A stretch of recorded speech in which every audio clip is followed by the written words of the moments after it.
Be completely blunt here, Brian, and there are plans to expand indoctrination. That's right. Well, Idahoans are also concerned. Horror shot. That line would be moving a little bit farther west. I'm like crying. Nobody wants to see dark money is influencing policy in our state. Well, that's not how this works. Well, hello there and welcome to Nowhere to Hide. My name is Brian Hyde and I want to welcome all 5 of my viewers. Mom, you're one of them. Anyway, thank you so much for joining us. It's an inside joke, but I never know how many people are actually listening, but I know it's enough that there are people who are sincerely looking for a way to find their way through the smokescreen and the propaganda and the fog that's put out there by mainstream media and some of the folks who spend more time as narrative managers than, say, actual reporters giving you the facts. We've got some pretty heavy stuff to talk about today and actually some pretty lighthearted stuff at the same time. We're going to talk about the collectivism movement versus our children, and what a perfect week for it. Okay, earlier this week we talked about Jaden, the kid in the tri-corner hat with the Gadsden flag patch on his backpack, who I'm sorry, there's no nice way to say this, put educators in their place when they turned out to be quite ignorant about American history and told him, well, that's a symbol of slavery, or that's a symbol of hate or white supremacy or something like that. They're clueless. Thankfully, Jaden and his mom knew enough to stand up, and thankfully, the school administrators at the charter school he attended in Colorado waved the white flag of surrender. Now, school choice is a big issue across the nation, and in part it's because collectivists have have targeted children as this is the crop of the next generation of collectivists, socialists, activists. They want to start with those young minds. They understand it's easier to train them in their collectivist dogma than it is to try to woo them as adults away from things like freedom and free markets. So the first thing I want to start with is a little bit of good news. And this is courtesy of Corey DeAngelis and others who are fighting for school choice. This was a tweet sent out by the Idaho Freedom Foundation. It was actually retweeted. More good news for families yearning for universal school choice. More options means more demand. More demand means supply will adjust to meet that demand. Again, this is the beauty of the market. Instead of having to just choose within the monopoly, you can have any color you want as long as it's black, a la, Henry Ford in the Model T. No, here's how it works. Corey DeAngelis says, a new study is showing that school choice doesn't lead to tuition increases. Data analysis from the past decade reveals that tuition inflation was lower in states that adopted school choice policies, about 15% lower on average than in states without school choice, about 28% on average. Okay, that's good news. And hopefully it's something that we see start to take hold as we move towards the next legislative session starting in January. I sincerely hope this is the year that Idaho joins other states that expand those educational choices, because really this is about the kids, right? Isn't that the truth? What we do for the children. I think Lauren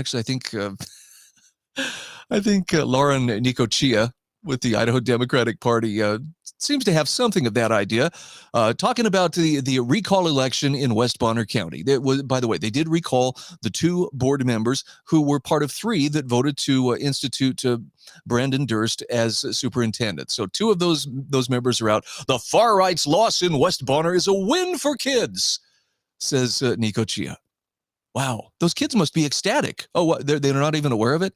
Let's stop pretending that this was about kids. This was about adults. Now, adults who admittedly were acting like children, breaking down campaign signs and doing everything they could to game the system. But the recall was successful. And so now they have to move forward. Now, Nicochia warns in November, voters across Idaho will elect school board members, extremist candidates. Oh, I see she's been hanging with Jim Jones on this. Campaigning today share the far right's objective. Okay, so these are the objectives. If you are not on board with, some of the more progressive ideas finding their way into the classroom, critical race theory, social emotional learning, sex toy play, whatever, gender bending. If you're not into that, well, then you're part of the far right. And that means that, according to Nicochia, your objective is to sow chaos, to bully teachers, and undermine our schools. Isn't that simplistic? Isn't that just great? She's got us figured out. That's the only thing we want. We couldn't possibly be concerned about people trying to pack our kids' heads with absolute garbage. So she warns that Idaho voters must pay close attention to these races and vote for candidates who will protect and improve our schools. Now, what does she mean by improve? Steal more money from taxpayers rather than, tear them down? I don't know. But basically, she is definitely stumping for, let's keep this government monopoly the way that it is. And if there's any choice to be offered, it must be offered within that monopoly. I'm sorry, Lauren, but that's not going to be good enough for many parents. So let's talk a little bit about the recall in West Bonner County. Now, the Idaho Statesman, in reporting on this, and this isn't too surprising since they're pretty left-wing in their reporting, said the people leading the recall effort said the trustees who were recalled, both of whom voted to appoint controversial Superintendent Brandon Durst, had a hidden agenda. Now, they don't really tell us what that hidden agenda was, but here's the bottom line. If that agenda was not left-wing indoctrination of the kids as per the way their agenda has been rolling forward, then by gosh, it was a hidden agenda. This may be a classic case of psychological projection. They're accusing others of what they're guilty of. I do know this. There are some interesting forensic audits that are taking place right now, and it's clear that from a financial as well as an academic standpoint, that district was in a lot of trouble. And this is long before Brandon Durst happened on the scene. So you can't pin that on him and say, well, yes, it all started the second he showed up.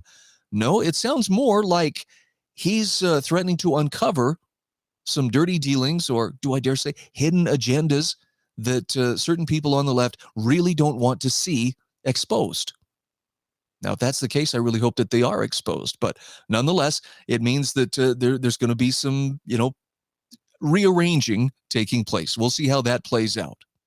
In the meantime, Kelsey Mosley Morris is now concerned. She says 2 trustees were recalled by this community in an election on Tuesday night. Now there's a meeting tomorrow to dissolve the current board. That's tonight, actually, and turn it over to Superintendent Brandon Durst. Why, it sounds like he's just going to take control. He's going to declare himself the chancellor for life. Not exactly. It looks like this is more of a procedural thing. And to illustrate this, I'm going to show you. Here's the meeting notice. This is for tonight. It's going on actually right now as this program airs. But it's not like this is being kept a secret. And here's what the agenda says. If you want to read more into it, great. So there's call to order, pledge of allegiance, approval of the agenda, reorganization of the board. So the first item is dissolve the current board of trustees, turn the meeting over to the superintendent, nominations and election of chairman, approve signatories, and so forth. Now, again, this sounds much more like a procedural thing than, oh my gosh, he's just going to totally take over and just pack it with his cronies. Now, I'm not going to say that could never happen, but it's doubtful. There's a whole other page of agenda items, including, looking at things that may or may not be approved for Brandon's contract. But for those who are, counting this as a great victory for the children, no, this was a victory for some very loud adults who acted like children and threw tantrums and basically tried to hold a struggle session anytime there was a public meeting, and who don't want to see anything resembling less than full-on, little red book carrying left-wing thought, in their school district. And you would think, here's the thing that makes me wonder whether they're operating from a position of, good faith. Not one of these people, and I followed many of their comments to see anytime Brandon Durst posts anything whatsoever on Twitter, these people are right there barking at him like a bunch of little ankle-biting dogs. And you misspelled this, you did this. They're constantly, all they're looking for is just a chance to score some kind of a gotcha. At no point has any of them said, how can I help? Is there a way that I could help you to succeed? Which, if the kids really are what's at stake here, rather than someone's political agenda, you would think that there would at least be someone willing to set aside their reservations long enough to say, okay, if you're going to be the superintendent, I want to at least be able to help. Do you see what I'm saying? The difference, people who are operating in good faith are going to be more concerned with, what kind of results are we going to be getting rather than we've got to have the power. If we don't have the power, it's all lost. But of course, people who do gravitate to that side of the spectrum, well, let's just say that their earnestness kind of leads itself to some questioning. Oh, speak of the devil. She's having an absolute meltdown. For someone whose gang just won the turf war, the desperation is palpable as she warns everybody, we've got to stop this. We got to stop this. He's going to dissolve the board and he's going to take over. Now, there was some clarification from a spokesman article out of Spokane that talked about how the recall results won't be finalized until the canvass and certification. At that point, if the results are confirmed, Brown and Rutledge will lose their seats. Until then, the 2 trustees remain in their position. So there was question, well, do they even have a quorum? Can they even dissolve the board? The answer is yes. But I don't know why those on the left right now seem to be in full panic mode as to, oh, but this is just going to turn into a great big takeover. I'd be very surprised. I'm not going to say it's totally out of the realm of possibility, but I'd be super surprised to see that happen, simply because I've seen nothing in Brendan Durst's conduct that indicates that his is all about power. When he does tweet and when he does share ideas about this is what I'd like to see for the district, it's based in here's what I'd like to see happen for the kids, as opposed to this is my agenda. You know, when I have the power, here's how I will rule this district with this clipboard and with these ideals. Nope, that's more indicative of the opponents. But some people really still just, well, this was a crushing defeat for far-right ideas. Yeah, cue Heath Drusen, who makes his living inventing right-wing boogeymen. This is his bread and butter. I talk a lot about far-right disdain for democracy. We're a constitutional republic, not a democracy, is a big mantra. Heath, it's because it's true. The form of government that we were given by the founders is a representative constitutional republic. Every state has it. So, I mean, you know, you can say it's just a mantra, but those of us who live in reality accept that that's actually the system.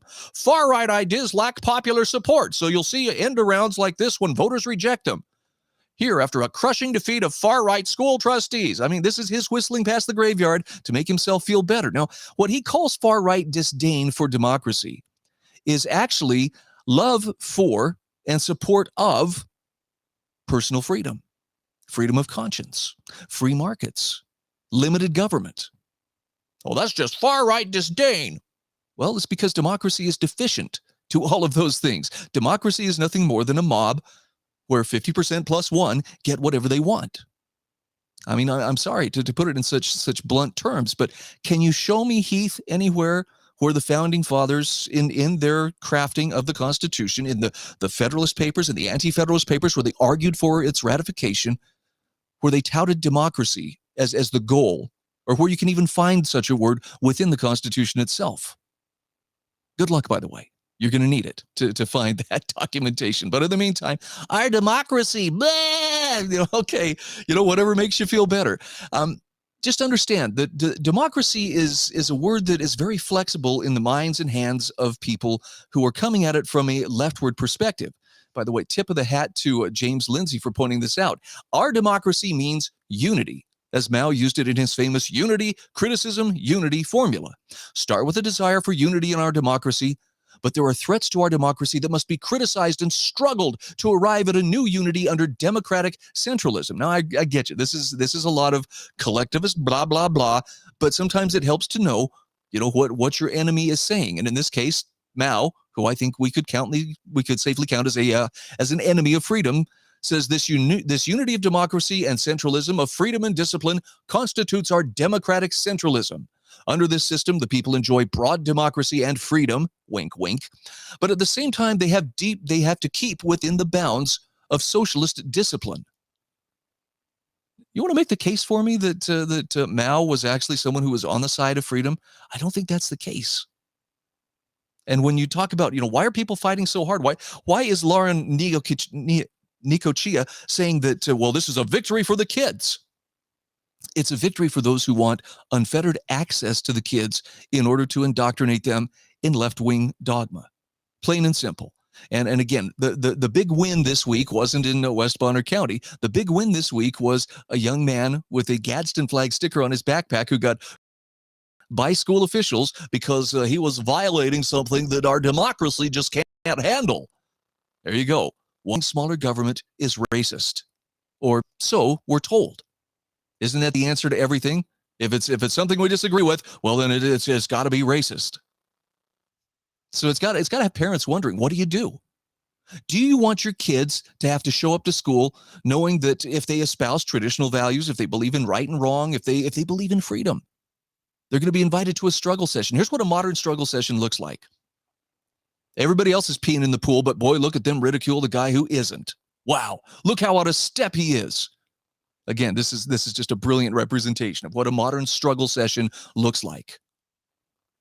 Connor Boyack pointed out, by the way, that no surprise at all that mainstream media, corporate media, CNN, MSNBC, have zero articles or mentions of Jaden, Gadsden flag, etc. from this week. They totally ignored the story. Very predictable. Why would they do that? Well, because it doesn't fit their narrative.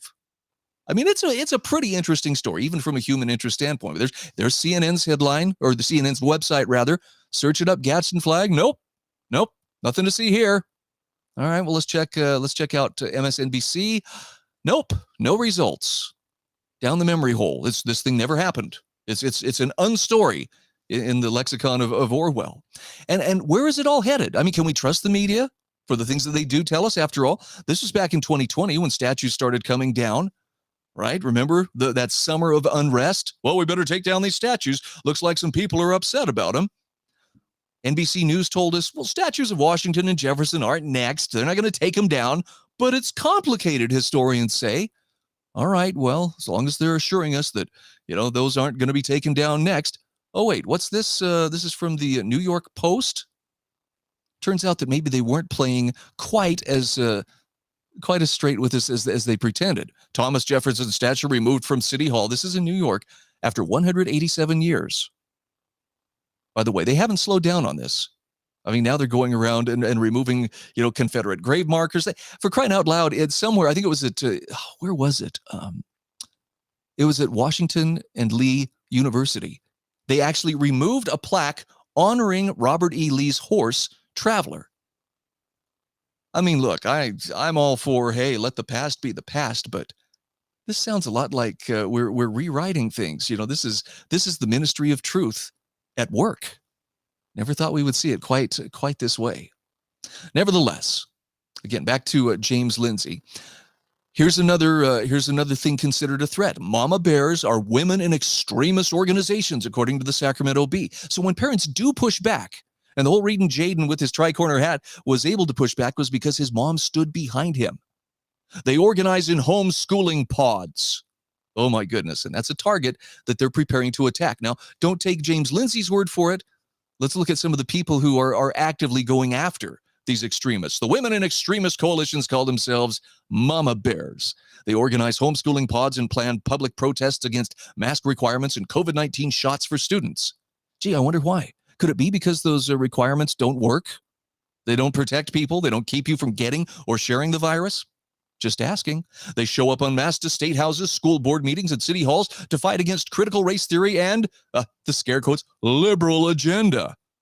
As if that's something that exists. But wait, there's more. The woman who's perpetrating this is Meredith Pruden. One thing I think they have in common very generally is this very typical American individualism. Ooh, that's contrary to collectivism. Meredith Pruden, a postdoctoral research associate at the Center for Information Technology and Public Life at the University of North Carolina, Chapel Hill. None of them want to be told what to do with their lives and their bodies.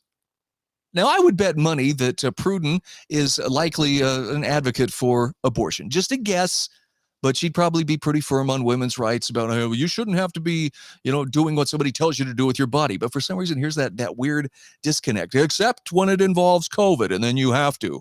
You have no autonomy. If she's the same one in a similar panel that was working, I believe, at one of the Georgia universities, the panel she was on was something about, she's a watchdog for right-wing extremism. She and Heath are probably good buddies. And also male supremacy, because we got to watch out for that. You know how men have been running the world all these years. And yeah, somehow that even makes the tinfoil hat wearers seem rational by comparison. But these are people who, again, want their control, want their influence in our schools, and they're getting it.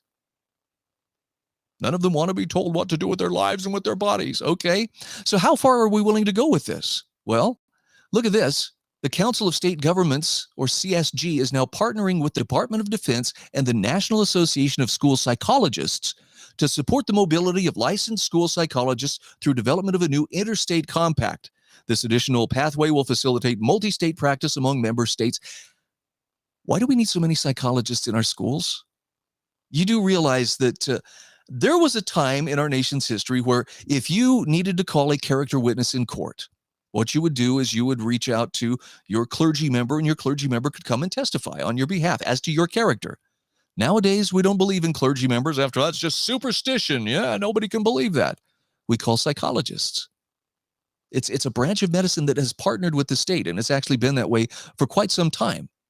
If you ever are curious, Dr. Thomas Saz, unfortunately he's now deceased, but he was a psychiatrist who pulled back the curtain on psychiatry and its unholy union with the state many, many years ago. And he says this has been going on for a long time, 300 plus years. There was a time where we had lunatic asylums, where people who were inconvenient were locked away. Why? Because they were inconvenient, particularly to the people in power. Now, might they have had some truly mentally ill people? Oh, of course. But it also was a great excuse to lock away people who just weren't in step with the program.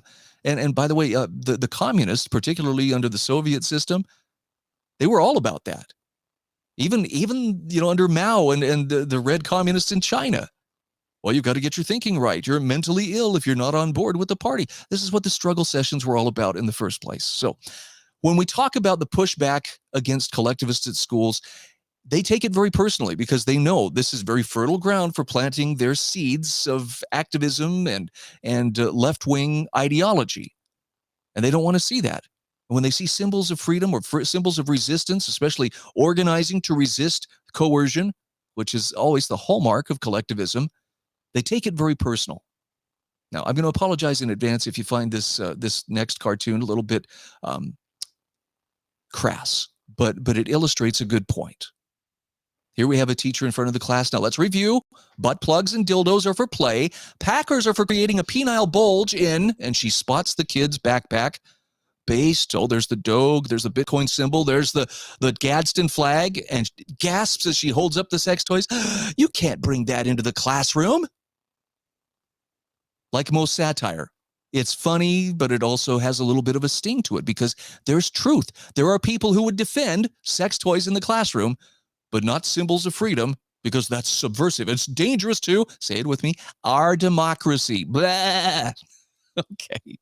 So if there's a takeaway from this, I'm going to let Jaden be the one who illustrates what it is.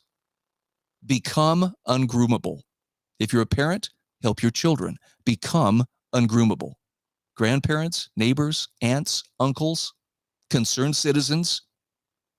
This is the time we need to stand up and help ensure that our kids are not being groomed into the next generation of left-wing activists. It's not a far-fetched thing to say, well, there are people actually trying to do this, actively trying to do it. They are. They deny it. They pretend, well, it doesn't even happen. And if it did, it would be a good thing, right? I mean, it's something that we actually need in the classroom. Jim Jones, I'm looking your direction. It's not. It's teaching kids to hate themselves because of their skin color. It's teaching them to hate their country. Notwithstanding, you can learn the inconvenient and messy parts of history if we're only to learn what not to do. But that's not what they're teaching. They're teaching a whole remolding and a breaking down, a reconstruction of the entire social order. In fact, I'll call it the entire socialist order, because that's really what they have in mind. And independent-minded people, children that are groomer resistant, well, that presents an obstacle to their agenda, as it should. So I'm not saying you should be frustrated and grinding your teeth and crying into your pillow every night over it, as I'm sure some of the leftists do. But you should take it seriously enough that, school choice for your kids, if need be, if your school district is odious enough that they're really intent on forcing this on your kids, maybe it's time to start formulating an exit plan for the sake of that child's mind. Make them an unplayable piece on the chessboard of those who think that they can game the system and get away with it. I'm Brian Hyde, and this is Nowhere to Hide. Are biased, the Idaho Press Club are biased, all media, newspaper, radio. To be completely blunt here, Brian, and there are plans to expand indoctrination. That's right. Idahoans are also concerned. Horror shot. That line would be moving a little bit farther west. I'm like crying. Nobody wants to see Dark money is influencing policy in our state. Well, that's not how this